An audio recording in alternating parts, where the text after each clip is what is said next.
Good evening. I'm Mark Cloward, and welcome to the 2020 Colorado LGBT Bar Association Awards. Tonight's one of my favorite nights of the year. It's a night we come together as a community with our allies to honor members of our community who have done remarkable things for all of us. And tonight will be no different, even if we are doing it virtually. I know, as we watch the awards and the eloquent words of the keynote speaker unfold, we will all be one, united in our desire as we never stop in our march for equality, not just for members of our community, but equality for members of all communities who are marginalized and with whom we stand shoulder to shoulder in solidarity. We appreciate you joining us tonight as we celebrate and honor several tremendous lawyers of the year, a very supportive legal ally of the year, and 2 legal scholars who will receive Summit scholarships. All award recipients embody these words from the late, great Supreme Court Justice Ruth Bader Ginsburg, who said, "If you want to be a true professional, do something outside yourself." Just like Justice Ginsburg did her entire life, for which we will always be mindful and thankful for. All of our awardees tonight, too, have done remarkable some things outside themselves. Thank you again for joining us. And now, on to the awards. What a year. This is certainly not the elaborate and epic dinner at the Sewell Ballroom that we were all expecting. If there's anything that this last year has taught us, it is the value of being flexible, adapting, and finding creative ways for our community to remain engaged and in solidarity. For many, this has been a year of suffering, strife, oppression. We all have family and friends that have been impacted by the pandemic, whether they passed away, they lost their homes, they lost their jobs, financial security, or something or someone else near and dear to them. I don't say this at the beginning of our dinner here to make everyone depressed, but rather to allow us to take a moment to recognize how privileged we all are to be able to come here together tonight in solidarity, in front of our computers, in the comfort of our own homes, with high-speed internet, food, alcohol, and our loved ones. This year, as you can imagine, was challenging for the association, but our board worked tirelessly, despite this adversity, to keep our organization operating at the same level that our members have come to expect. First, before we get into all of the accomplishments of the association this year, I'd like to take a moment to introduce our board members, virtually, of course.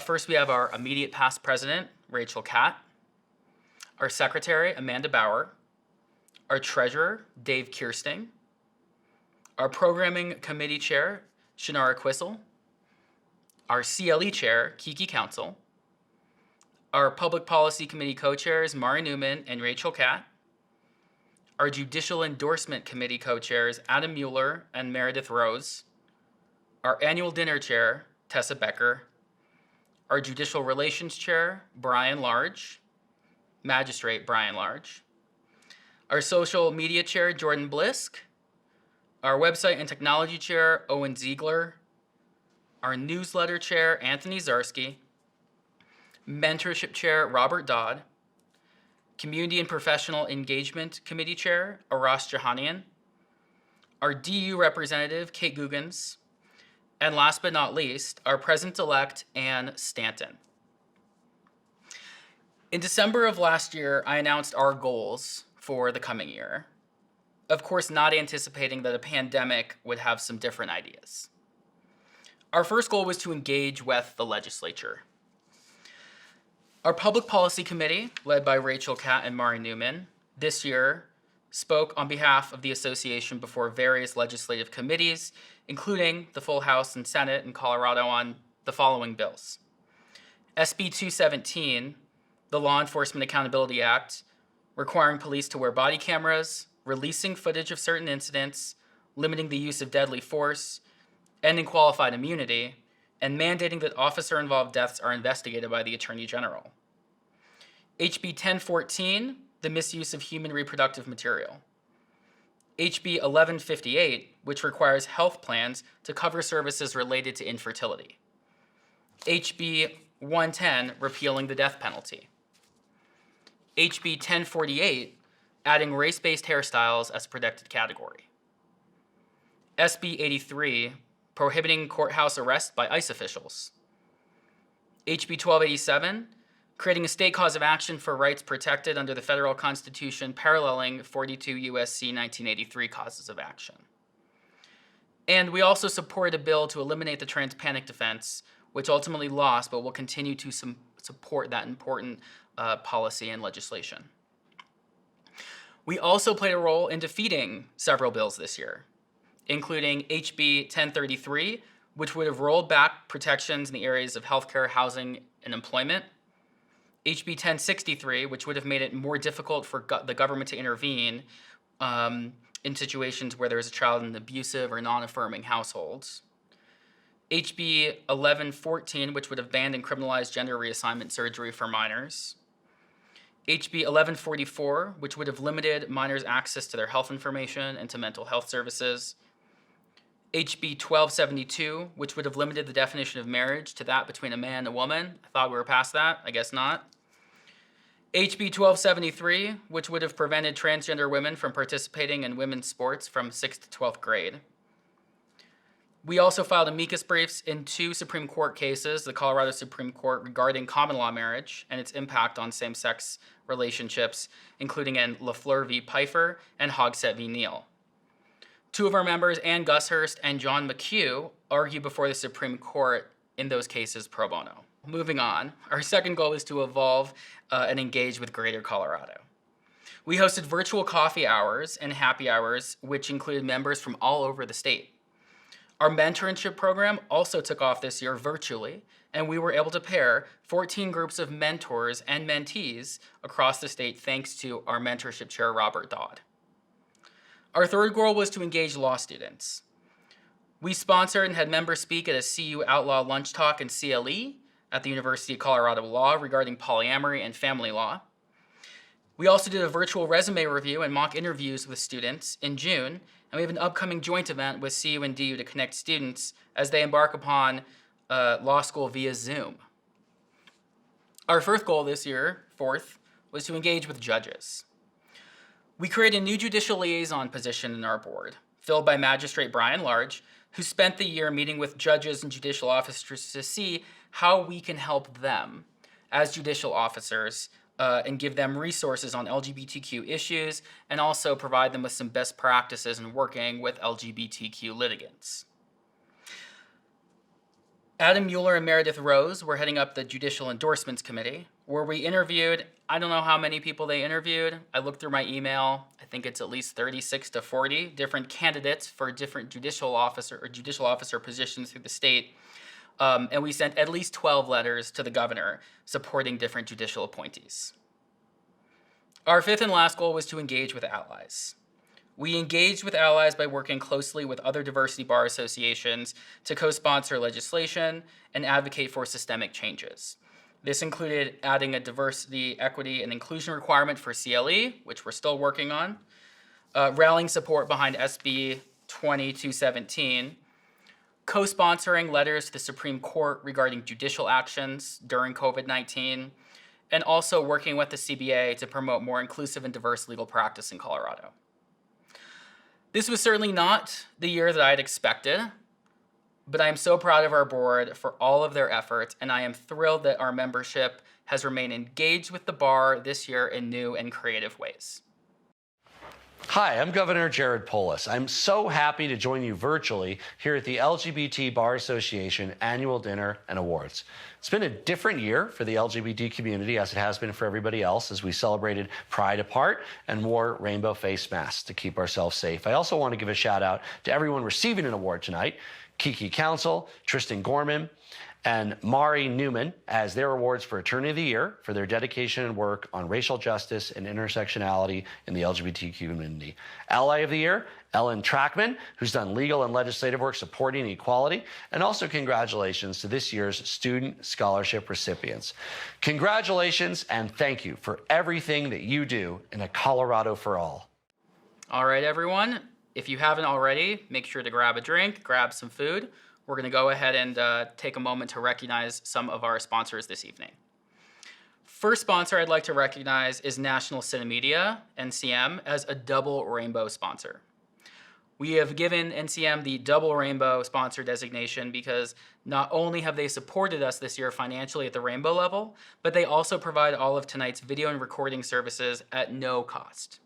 Thank you, NCM, so much for all of your continued support of our organization. Tonight we actually have Stacy Tercy. She is the Senior Vice President of Local Sales with NCM, here to speak. Good evening. National Cinemedia is honored, in fact, twice as honored, to be tonight's double sponsor of the event. This year, NCM's top-notch creative team volunteered to film and produce the videos you'll see this evening. They're here at our corporate office on a Saturday, fully masked and properly distanced in order to make it all happen. We thank them for their time, their talent, and their support of the event and your association. How about a round of applause? NCM supports your mission for advocacy and equality because it's our own. Diversity, equity, and inclusion are important to our core strategy and our core values. We believe in civil and human rights. We believe in fair and just treatment of the LGBTQ community. We believe that all voices should be heard, respected, and honored. We know that DEI is about culture, leadership, and it's just plain good business. NCM was thrilled to receive a score of 100% on HRC's 2020 Corporate Equity Index, the national benchmarking tool for inclusive policies and practices. We joined the ranks of more than 680 major U.S. businesses who also earned top marks this year. Apple, Amazon, and JP Morgan among them. While the SCOTUS ruling in June marked a major advancement for equality, there's still a lot of work to do. We need to keep educating, supporting, and inspiring. So, thank you for all you do, all you've done, and all you will continue to do.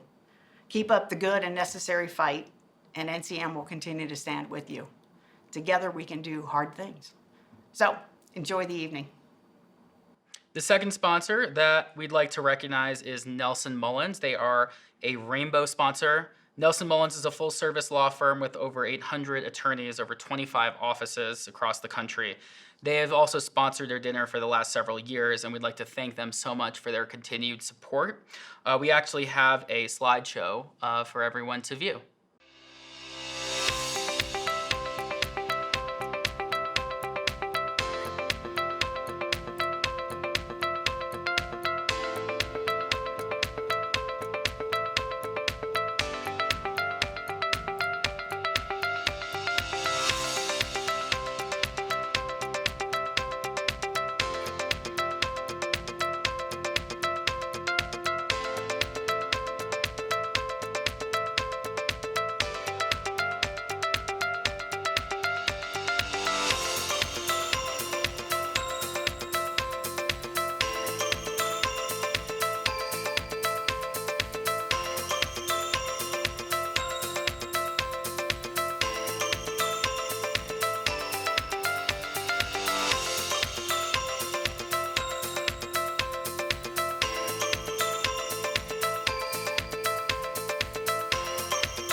I'd like to take a moment to recognize our cocktail sponsor this evening, which is the Colorado LGBT Bar Association. If you look in your pre-feature program and you look in the slideshow, there are several signature cocktails that are members designed for everyone specifically to enjoy this evening.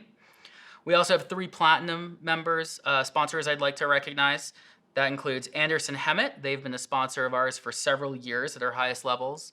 The CBA DBA, we of course appreciate their continued support and their continued partnership. And Riley LLP.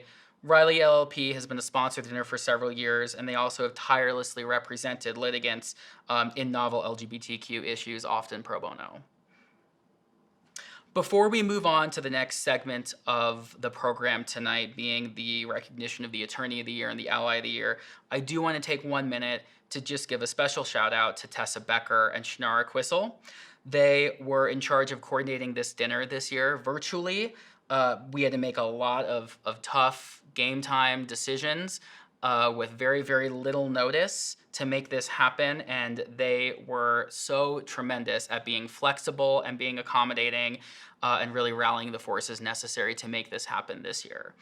So thank you so much again to Tessa Becker and Shinara Quissel for doing everything to make this virtual dinner what it is this year and a great success. Moving on to the awards. For Attorney of the Year. So this year, we know that issues of intersectionality came to the forefront. We watched our nation come together to mourn the deaths of those named and unnamed who have been the victim of unjustifiable police brutality. From this, we saw our community and sister communities join forces to say, this is unacceptable. Our very own members worked to write and pass legislation to end qualified immunity, to hold police officers accountable and our public officials accountable for improper uses of force. So this year's award goes to individuals who have made extraordinary strides this year and over their careers to support and recognize intersectionality between our sister communities, specifically as it relates to holding public officials accountable. Kiki Counsel is an associate attorney at Campbell Litigation PC. She was born and raised in Colorado. She attended the University of Chicago, where she majored in international studies. After undergrad, she worked with African refugees and asylees at a nonprofit organization, and she later attended the University of Colorado Law School, where she got her JD in 2017. After graduating, Kiki clerked for the Honorable Allison Ide on the U.S. Court of Appeals for the 10th Circuit. She then joined the commercial litigation practice at Holland and Hart. Kiki's pro bono practice now focuses on immigration rights and judicial bypass hearings for minors. Kiki has always been passionate about social justice, particularly reproductive rights, LGBTQ plus rights, and the racial justice movement. Fun fact, Kiki actually attended her first protest alone when she was 17, and her mom even let her skip school to go. This year, Kiki was heavily involved in the BLM and racial justice movement, and she successfully drafted a letter on behalf of our organization to the governor to open the investigation into Elijah McClain's death. She drafted a statement in solidarity for our organization, supporting SB 217, and also condemning the recent killings of George Floyd, Breonna Taylor, and Ahmaud Arbery. She provided compelling testimony at the SB 217 hearings, and she even took leave from her last job in part so she could dedicate her energy fully into advocating for what she knows is right. She's also on the board of the Sam Carey Bar Association, and I think anyone who knows Kiki can say she is always available to help us answer questions regarding intersectionality issues. She is always open to educate all of us who are trying to be better and trying to do better. Kiki has earned Attorney of the Year for these incredible and successful efforts. And on behalf of the association, we are watching with wide eyes at the amazing things she is bound to do as a fierce and brilliant advocate. It is an honor to recognize Kiki Counsel as the Colorado LGBT Bar Association's 2020 Attorney of the Year. Hi, my name is Kiki Counsel, and I'm an associate at Campbell Litigation PC here in Denver. I am extremely honored to win this award, and when I found out that I had gotten it, I felt a great sense of imposter syndrome. The reason why I think I won this award is because I have done a lot to organize the protests and participate in the protests that began in the early summer after the deaths of Ahmaud Arbery, Breonna Taylor, and George Floyd.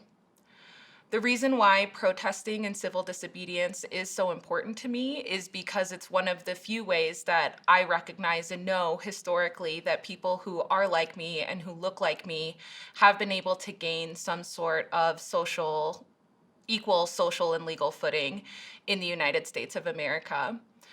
Without civil disobedience, I wouldn't be able to marry a woman if I wanted to. I wouldn't be able to vote. I wouldn't be able to go into certain hotels and restaurants.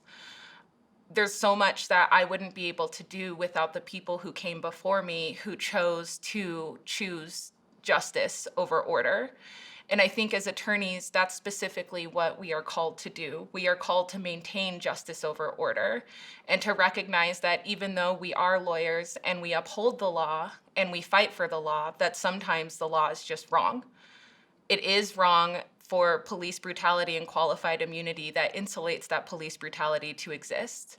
And therefore, it's incumbent upon me as a lawyer, with my voice and my training, to protest and to fight against those sorts of injustices. The other thing that I guess I just want to say in accepting this and being so honored for it is emphasizing intersectionality. I am a Black bisexual woman attorney in Colorado, and I'm one of the few. It is so imperative that we recognize that our differences, our strengths between the Black community and between the queer community, between the LGBT community, that we work together in our differences and our strengths to fight the same war, because it is often the same war. And to recognize too that there are ways that we have harmed each other and that there are ways to reconcile that. And to understand that some of the people who are suffering most in our society are Black trans people who are being either killed or brutalized by police or by people in the Black community. Intersectionality is so important, especially right now when everything is so incredibly divisive. We need to work together, and there are ways in which we can work together. One of the best protests that I went to this summer was the Queer Solidarity March on Pride weekend here in Denver.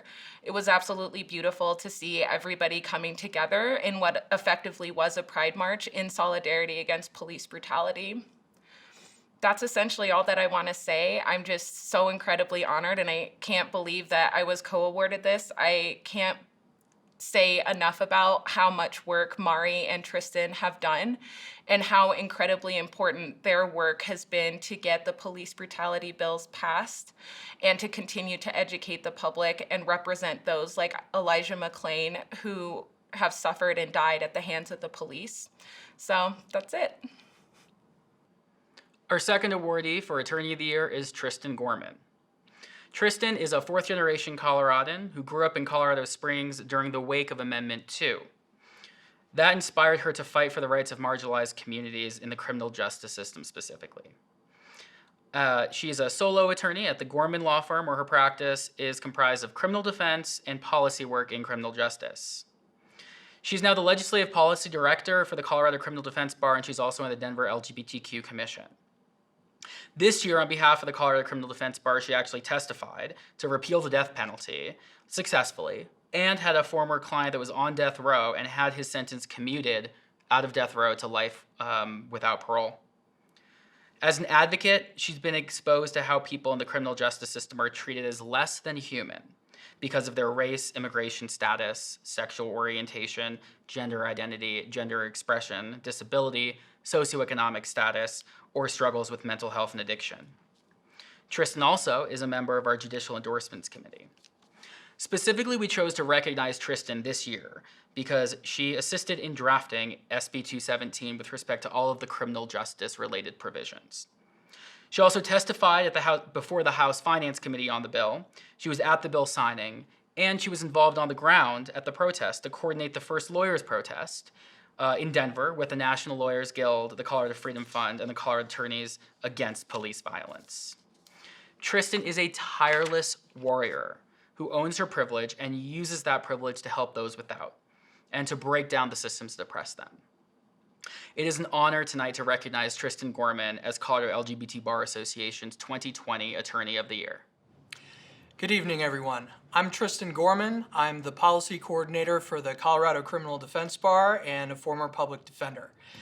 I want to thank you all tonight for this award. I am thrilled to be receiving it, and I'd like to take the opportunity to share with you what it means to me.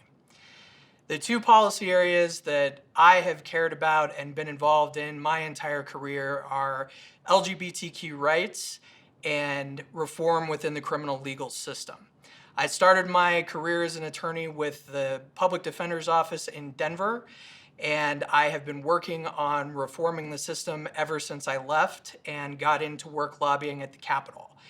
And I think it's important for us to remember, as members of the LGBTQ community, how short a time it has been that we have not been outright criminalized for who we are within our country's own legal system. Lawrence v. Texas was decided in the 21st century.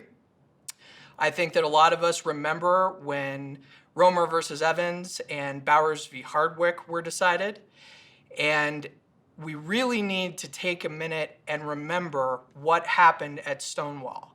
The fact that that was a rebellion led by LGBTQ people of color against an oppressive, brutal police force that was targeting and harassing and assaulting us for exactly who we are. This is why it's so important for us to stand shoulder to shoulder with people of color and with our sister communities in the fight against oppression, and particularly within the arena of police violence and brutality and the criminal legal system. This is why I was so proud of the work that I helped to do on Senate Bill 217 to try and do something about police accountability and police violence in the state of Colorado. There is still a lot more to do, and I hope that all of you will join me in supporting our sister communities and supporting that effort for reform in the criminal legal system in Colorado.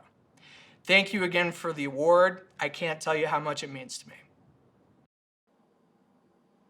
Our final attorney of the year is Mari Newman. Mari Newman is a civil rights attorney who has dedicated her career, and her life for that matter, to advocating on behalf of the underdog and the disenfranchised against the entrenched power of government and corporations. For nearly a decade, she's been one of the top 25 women Colorado super lawyers, and the list of awards and achievements that she has is both impressive and frankly intimidating. She's been named a 5280 top lawyer, Lawyer of the Year by Barristers Best by Law Week Colorado, and she was even a previous recipient of the Attorney of the Year award from the Colorado LGBT Bar Association Foundation in 2015 for her work specifically on the Colorado same-sex marriage cases. Mari is a Colorado Bar Association Foundation Fellow, a recipient of the Richard Martin Davis Award, the MLK Jr. Business Award, the Harvey Milk Lifetime Achievement Award, and so many more. She was this year a primary drafter of SB 217. She attended and she spoke at the hearings on the bill. She brought Elijah McClain's mother to testify before the legislature.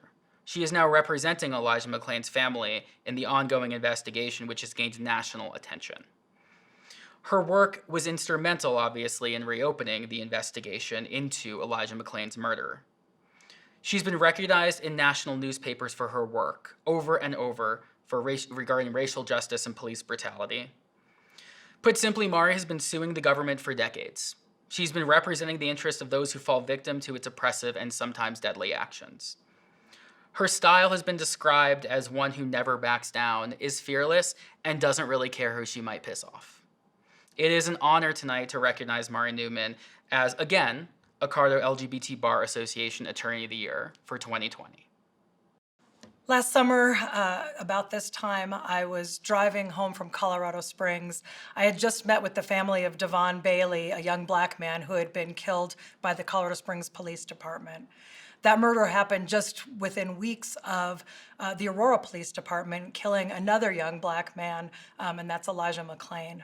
So I was driving home from Colorado Springs. I was seething about a system of racist brutality that had stolen the lives of these two promising young black men. And it's a system not just in Colorado Springs or in Aurora, but a system that pervades all of Colorado's law enforcement. And so as I was sitting there furious in traffic driving home, I was thinking, you know, litigating these cases one by one is some of the most satisfying work I do, but my God, what if we could make some system-wide changes and we could try to avoid these kinds of killings happening in the future? So I called my friend Leslie Herod, who's a Colorado State Representative. She actually is the only lesbian black Colorado State Representative. And I discussed with her, what can we do? We met over drinks at Blush and Blue, one of the last existing lesbian bars, and we began hatching a plan. And that plan turned into what is now Senate Bill 217. And it's widely known as the most comprehensive law enforcement bill that has been passed anywhere in this country. But it didn't start that way. Senate Bill 217 started as ideas being batted around between a couple of friends over drinks, but because of the work of an incredible legal community, a legal community that was led in this case by LGBTQ people, people of color, women, and people who fit into more than one of those boxes, it became the most amazing bill that it is today. And of course, we're continuing to work, and we'll be introducing amendments over the next session to make sure that it gets even better. And I can't call out and name every single person who worked on it, but I do want to name a few of those people. And in particular, I want to talk about the ACLU of Colorado, whose public policy team is led by a lesbian of color, Denise Mayes, along with her colleague Rebecca Wallace. Our very own Tristan Gorman, who was working on behalf of the Colorado Criminal Defense Bar, Maureen Kane on behalf of the Colorado Public Defender's Office, lawyers who testified in the state legislature, like our very own Kiki Counsel, and countless others who worked tirelessly to make sure that this bill was as good as it could be.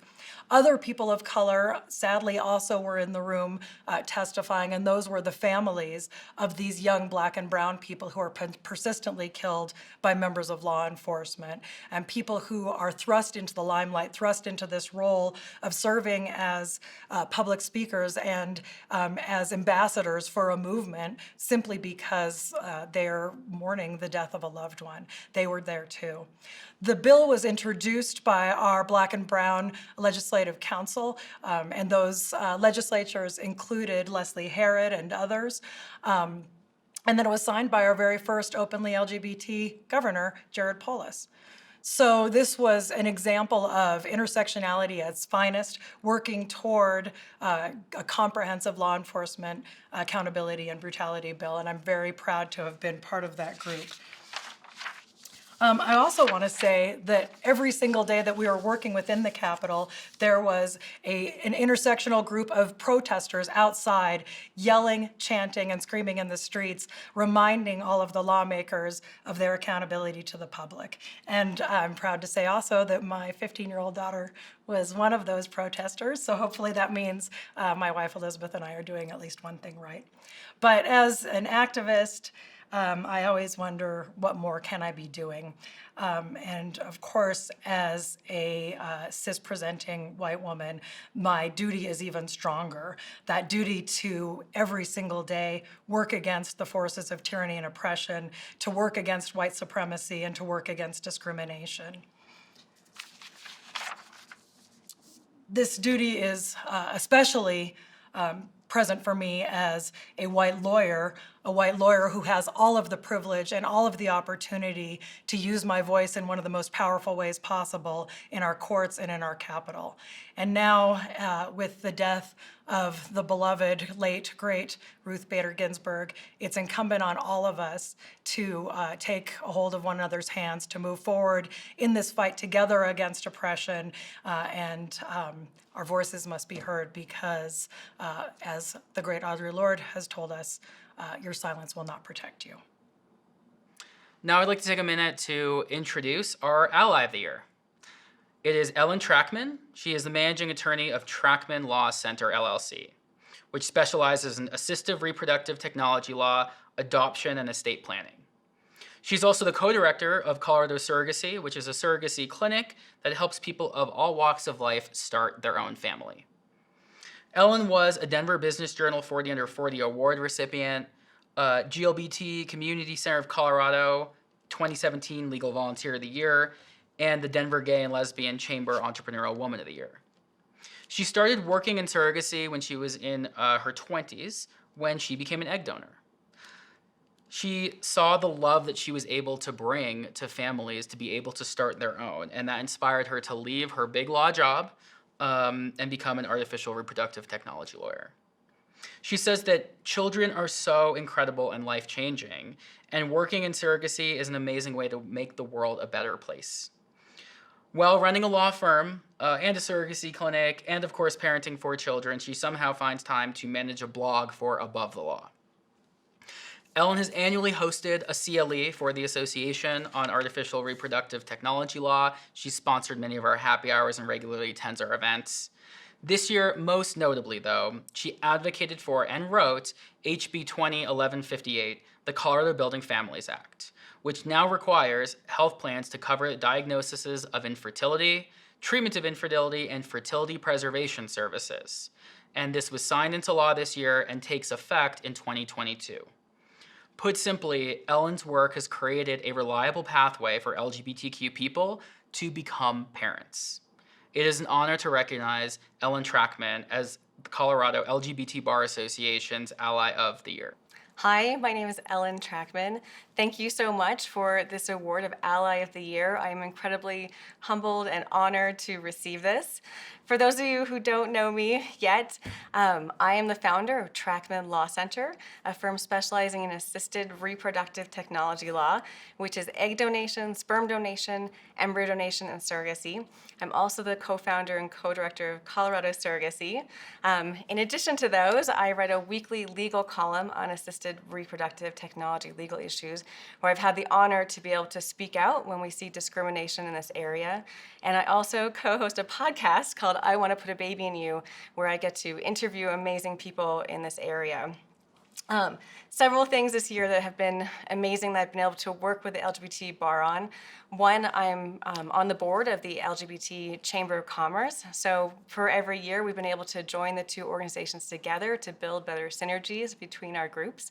Probably one of the biggest things I'm most proud of this past year is my work with Colorado Fertility Advocates. A little less than 2 years ago, I joined with others to form a nonprofit to work in the fertility field to make sure we could overcome barriers and be as inclusive as possible.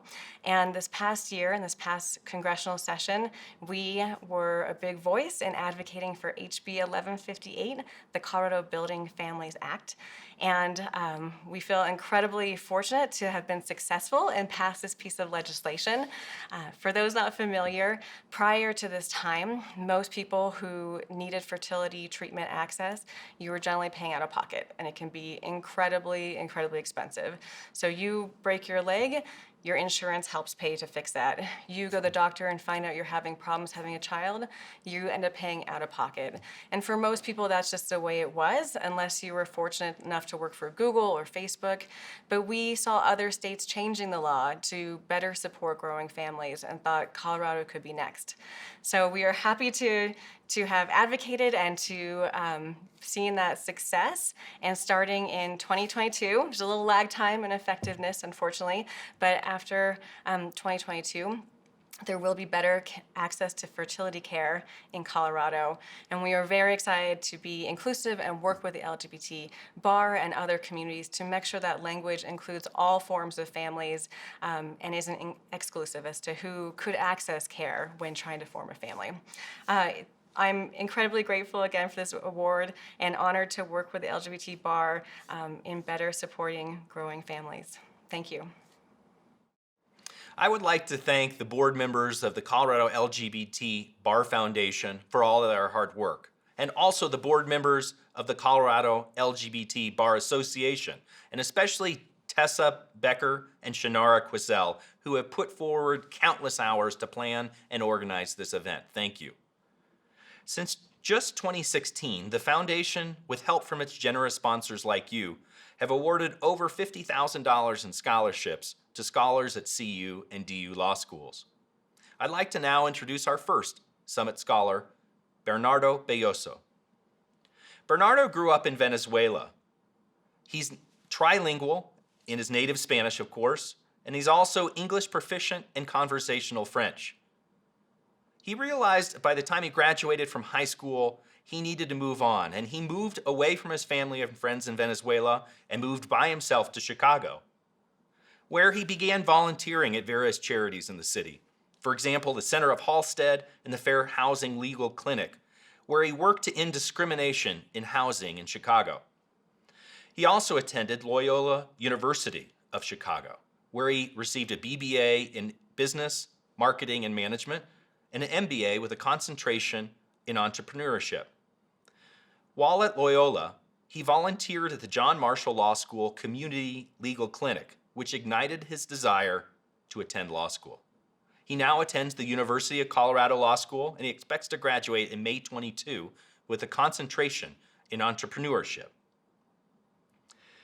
He describes himself as a queer Latino immigrant student, usually caffeinated and passionate, who's an organized and picky introvert, aiming to be an empathetic advocate. He's a semi-professional cook and dinner host with big hair and a bigger smile. With you in the community, Bernardo, we all have a bigger smile. On behalf of the Colorado LGBT Bar Foundation, we congratulate Bernardo Belloso as our first Summit Scholar. I wanted to say that I'm honored to be receiving this scholarship, and I also wanted to thank all those at the LGBT Bar Association and Foundation who made this award possible.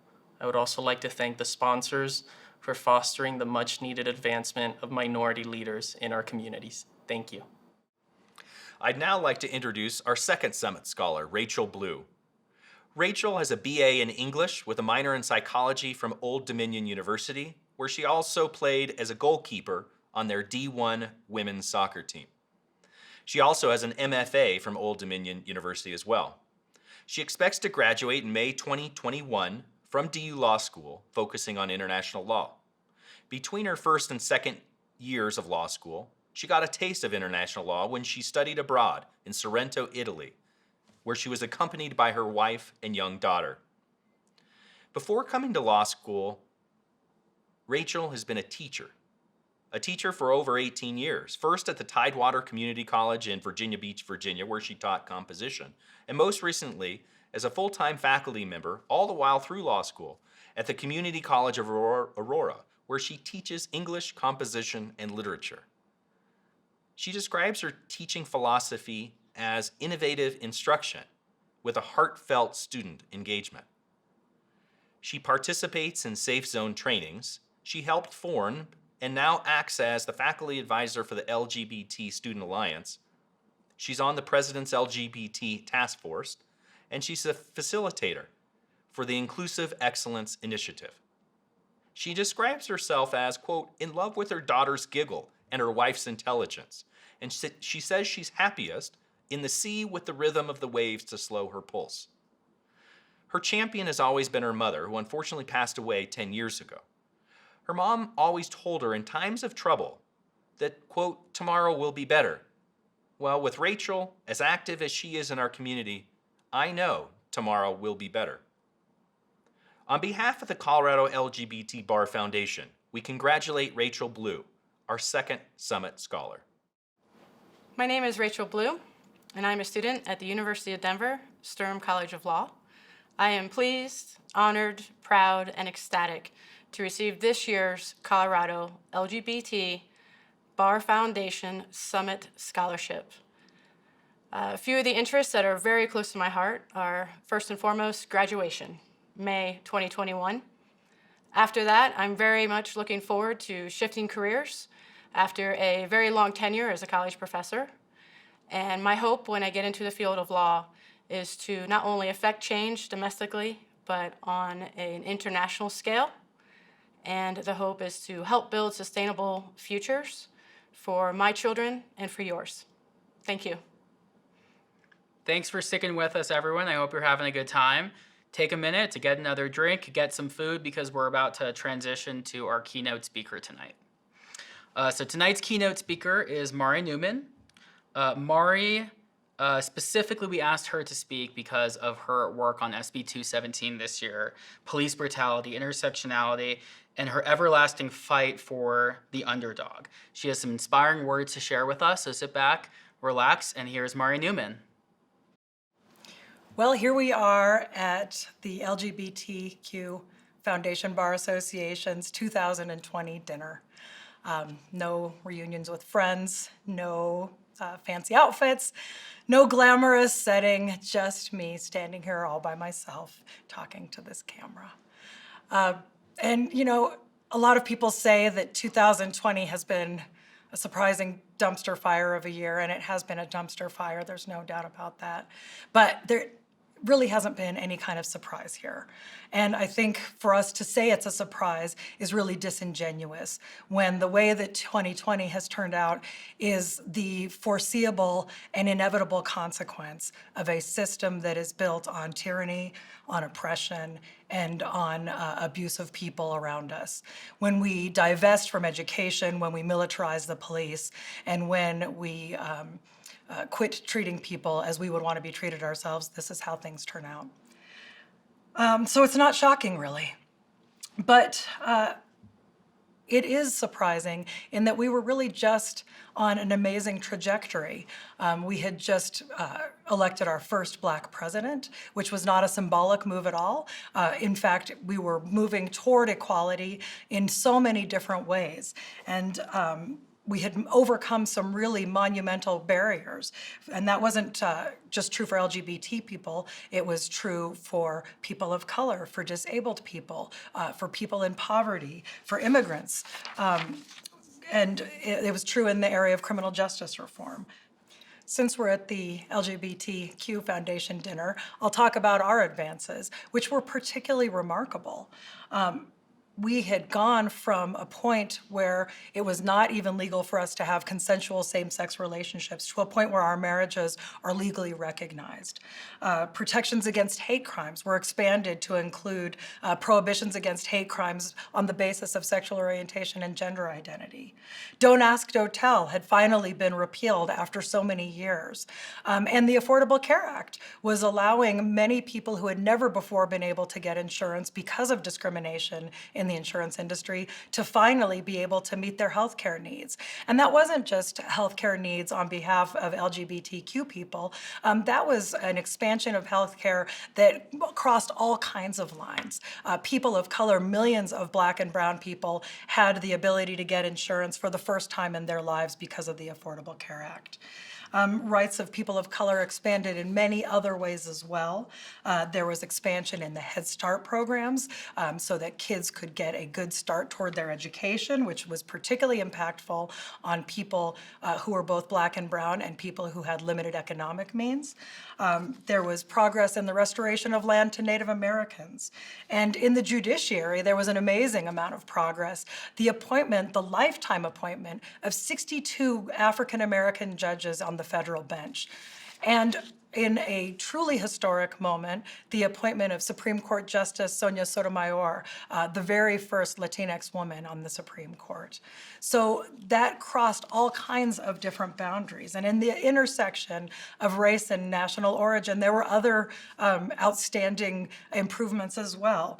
We witnessed the expansion of DACA, allowing people who were born in the United States to parents who had come from elsewhere to be able to go to college, to graduate, to get jobs, to work legally, and to live their lives fairly. Women also were gaining equality in all kinds of grounds, with the passage of the Lilly Ledbetter Fair Pay Act, which made it more plausible for women to bring legal claims for fair and equal pay, with the reauthorization of the Violence Against Women Act. Likewise, people with disabilities saw major improvements in their lives, with increasing employment opportunities, with better economic and housing opportunities. And remarkably, our government was actually putting money and resources toward criminal justice reform, doing things like making sure that there wasn't an unfair disparity in sentencing for people who were convicted of cocaine use, depending on whether it was powder cocaine used by rich white people on the one hand, or crack cocaine used mostly by people of color and people in poverty. There's no reason why those should have been subject to disparate sentencing, except for pure and simple discrimination. And that's something that was changing. Food insecurity was something that our government was looking at. There were all kinds of amazing advancements. And so here we were working toward a system that was breaking down the inequality that has really created so many of the problems we're seeing right now. And we were on the precipice. In fact, we were all but certain that we were just about to elect our very first female president and continue on that path toward equality. But of course, that's not how things turned out. What we found out is that in a system that's built on structural inequality, those who are in power and those who rely on the forces of racism, homophobia, transphobia, xenophobia, police brutality, and so many other ills to maintain our power are loath to let it go. And that's exactly what we saw with the real mobilization of the politics of fear and hate to ensure that we didn't end up continuing down the path toward a more equal United States. And unfortunately, the last 3.5 years has shown us just how quickly tyranny can take hold. And I'm not just being hyperbolic, it truly has. Every vulnerable population has felt the changes that have happened over the course of the last 3.5 years. Any of us who are LGBTQ, who are people of color, who are women, who are immigrants, who have disabilities, who have less economic resources, and particularly anybody who falls within more than one of those boxes, has experienced and is suffering from the profound and catastrophic effects of discrimination based on those kinds of classifications and others. Since we're at the LGBTQ dinner, I'm going to start there and talk about how quickly the erosion in our own rights has happened. Within a moment really of the inauguration, the administration made clear its goal of erasing us completely. Every mention of LGBTQ rights in the community was removed immediately from the White House's website, and the attacks went on from there. Transgender people were banned from military service. The Department of Education rolled back the Obama-era protections for students who were LGBTQ. The Trump administration even filed legal briefs supporting overt discrimination against people in employment because of their LGBTQ status. And this is really just a very few of the many ways that our rights have been rolled back in just the last 3.5 years. In fact, if I were to name all of them, I would probably take up all of my allotted time. So I'm going to go on and talk about some of the other horrifying changes to other members of our community. We weren't the only targets of fear and oppression. Particularly targeted were people of color. And one of the ways that we see that is the corrosive use of law and order style language to attack Black and brown people, to attack the Black Lives Matter movement, even though what the data actually shows is that well over 90% of all of the protests that have been undertaken by the Black Lives Matter movement and supporters were nonviolent. The administration has put forth a narrative that they are violent and dangerous. And with that narrative, the administration has actually overtly supported white supremacists who have come in armed to those demonstrations, putting people in serious danger and in fact even killing protesters.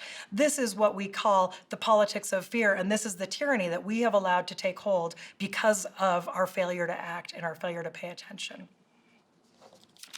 There have likewise been all kinds of rollbacks in healthcare. Those too disproportionately affect Black and brown people. They disproportionately affect transgender people and transgender people of color in particular. They disproportionately affect women, and they disproportionately impact people who are unhoused and people who lack economic resources.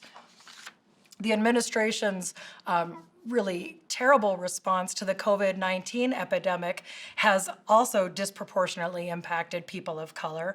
And I hate to say it, but I know that it's true that if it were rich white people who were the worst and most impacted by death and economic problems from COVID-19, the response would have been entirely different. But that's not what we saw. This is instead another attack on Black and brown people and people who are in poverty.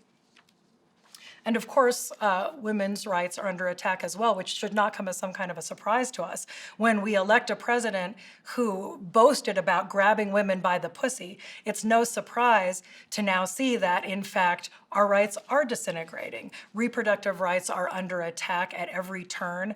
The odds of us losing the ability to continue to have free and open reproductive rights in the Supreme Court are great. We're in peril in a way that we never have been since the 1970s.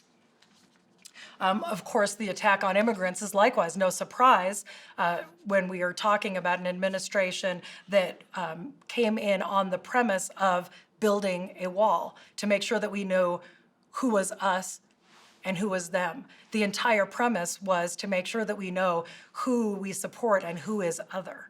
And so that is what we have experienced over the course of the last 3 years. And of course, that impacts most greatly the people who fall within a combination of those boxes. But this intersection is also where we find our most powerful work and our most powerful ability to work together to be able to fight against these forces of tyranny and oppression.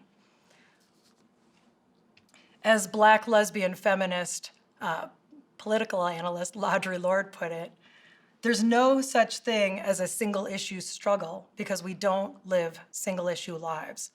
That could not be farther from the truth. And what we see now is that the movements that are most successful are successful just because of that intersectionality. The Black Lives Matter movement is a perfect example. Just a year ago, I think things would have been entirely different. But right now, standing today, we have seen that the Black Lives Matter movement is supported by a majority of Americans, and it's intersectional by nature. It was intersectional by design, having been created by 3 Black queer women. So they didn't just say, we are supporting Black lives that matter, but all Black lives matter. The lives of Black transgender women, the lives of Black women, the lives of queer Black people. And that is important, and that is what has made the struggle so strong.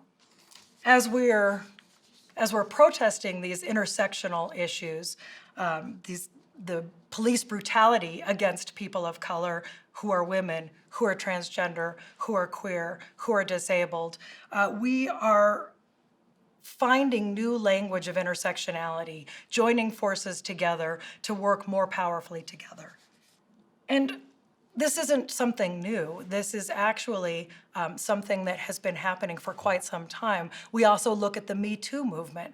I think one of the people who we should most credit for the Me Too movement is African-American woman Anita Hill. Now, she wasn't successful in keeping the man who had sexually assaulted her from being appointed for his entire life to our federal Supreme Court, but she put her career at risk. She was an early person who spoke out against sexual violence, and she did so at great personal cost. Now, the more modern Me Too movement likewise was started by a Black woman who has also spoken out to make sure that women and sexual oppression doesn't continue to persist. And despite the best efforts of tyranny and oppression, we are continuing, because of the intersectionality of the Black Lives Matter movement, the Me Too movement, to move forward with those in a way that is meaningful and that is creating real, true, and lasting change. And this falls in a history of movements that have been led most successfully intersectionally by LGBTQ people and by women of color. And when I look at that, I think in particular of going back to the civil rights movement, led by women like Lily Mae Bradford and Rosa Parks, who refused to give up their seat on the bus, people who caused the Montgomery bus boycotts because of their courage in standing up. People like the Little Rock Nine. We're talking about 9 little Black girls who put their own lives on the line to desegregate the schools. We're talking about people like Fannie Lou Hamer, who served as one of the most influential people in the civil rights movement, serving to protect and expand voting rights for Black people, as well as economic justice. And we talk about people like Polly Murray, who was a non-binary person who coined the phrase Jane Crow. These are people who have paved the way for us and who have shown us the value of intersectionality from a long time ago up until today, a movement that still is bringing us forward. People of color, of course, have also been at the forefront of establishing rights for our LGBTQ community. And when we look back at the 1969 Stonewall riots, those were led in large part by LGBTQ people of color, who have created so much momentum that even now, with a Supreme Court that is stacked against us, the cultural shift toward the mandate of equality for us required that we are now able to work free from the fear that we will be fired simply because we are gay or transgender. That is a big deal, and it happens because of this movement that has been going on for decades.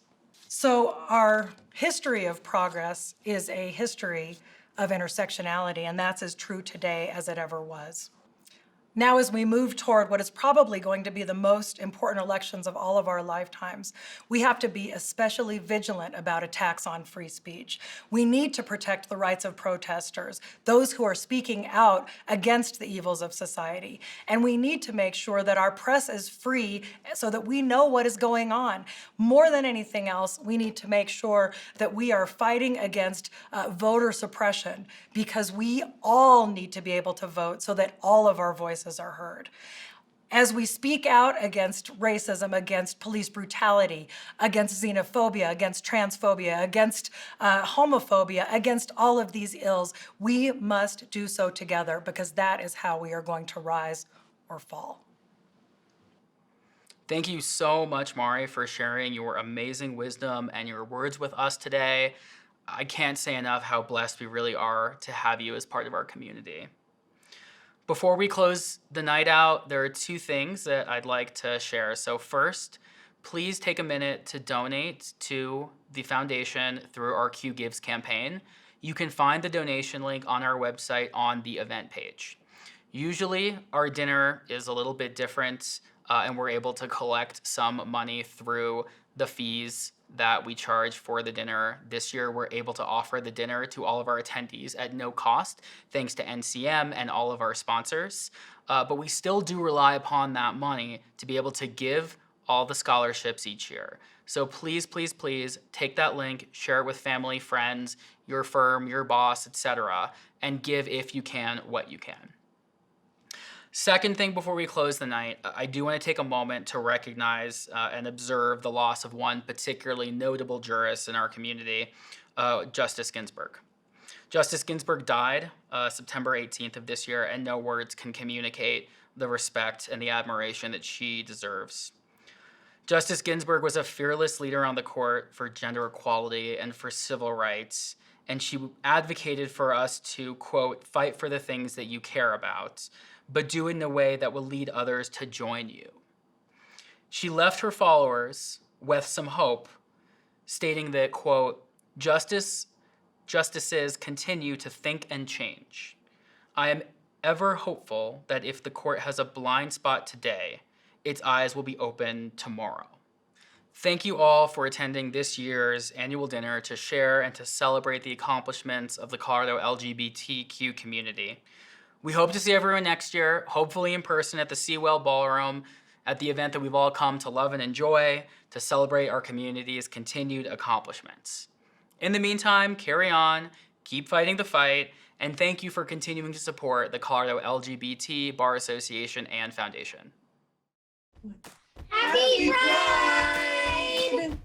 So the first time that I was holding the banner in the Pride Parade, I remember thinking, man, I hope that trans kids, especially trans kids of color, look at us and see what their future could be.